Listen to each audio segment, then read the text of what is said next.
কিভাবে চেক করবেন আপনি আপনার ফেসবুক থেকে কন্টেন্ট মনিটাইজ পাবেন কিনা? হোক প্রোফাইল অথবা পেজ। ফেসবুকে আপনি কন্টেন্ট মনিটাইজ পাবেন কিনা সেটা জানার জন্য আপনি প্রথমে চলে আসবেন ফেসবুকে। ফেসবুকে চলে আসার পরে এখান থেকে দেখবেন আপনার যে পেজ হোক অথবা প্রোফাইল হোক এখানে আপনি সুইচ অথবা লগ ইন করে নেবেন।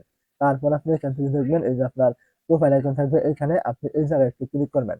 যখন আপনি এইখান থেকে প্রোফাইল আইকনে ক্লিক করবেন এইখান থেকে দেখবেন ড্যাশবোর্ড নামে একটি অপশন এখানে দেওয়া থাকবে।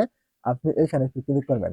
যখন আপনি এখান থেকে ড্যাশবোর্ডে ক্লিক করবেন এইখান থেকে দেখবেন আপনার নামের অপশন এখানে শো হবে। আপনি এখানে একটু ক্লিক করবেন। এইখানে ক্লিক করে দেওয়ার পরে এখান থেকে দেখবেন পেজ রেকমেন্ডেশন অথবা প্রোফাইল রেকমেন্ডেশন। আপনি এইখানে ক্লিক করবেন।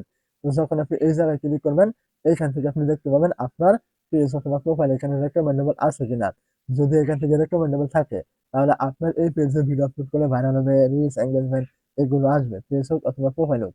কিন্তু যদি আপনার এখান থেকে কোনো ক্রমে নট রেকমেন্ডেবল অথবা রেকমেন্ডেবল সাসপেন্ড থাকে তাহলে বুঝে নেবেন আপনার এই পেজে অথবা প্রোফাইলে আপনি যত ভিডিও আপলোড করেন না কেন জীবনেও আপনার ভিডিওগুলো কিন্তু ভাইরাল হবে না, রিচ, এঙ্গেজমেন্ট এগুলো কিন্তু আসবে না। আর যখন একটা পেজ অথবা প্রোফাইল থেকে ভিডিও ভাইরাল হবে না, রিচ, এঙ্গেজমেন্ট এগুলো আসবে না, তখন কিন্তু আপনি এখান থেকে জীবনে কন্টেন্ট মনিটাইজ পাবেন না। কারণ ফেসবুকে অ্যানাউন্সমেন্ট করেছে যেসব পেজে রিচ, এঙ্গেজমেন্ট, ভিডিও ভাইরাল এগুলো থাকবে ওইসব পেজে কিন্তু আপনার কন্টেন্ট মনিটাইজ পাওয়ার উপযোগী থাকবে। এখন আপনার পেজে যদি ভিডিও ভাইরাল না হয়, রিচ, এঙ্গেজমেন্ট না হয়, আপনার এখানে কিন্তু কোনো দিনও কিন্তু কন্টেন্ট মনিটাইজ আসবে না। তো তারপর আপনি কি করবেন এখান থেকে নিচে চলে আসবেন। এখান থেকে আপনি দেখতে পাবেন পেজ স্ট্যাটাস অথবা প্রোফাইল স্ট্যাটাস। আপনি কি করবেন এইখানে একটু ক্লিক করবেন।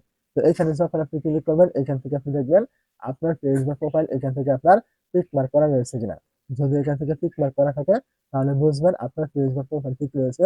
এখানে আপনার কোনো রকম মনিটাইজ ভায়োলেশন নেই। অবশ্যই আপনি এখান থেকে মনিটাইজ পাবেন। তো এই যে আমি আপনাকে দুইটা বিষয় দেখে দিলাম।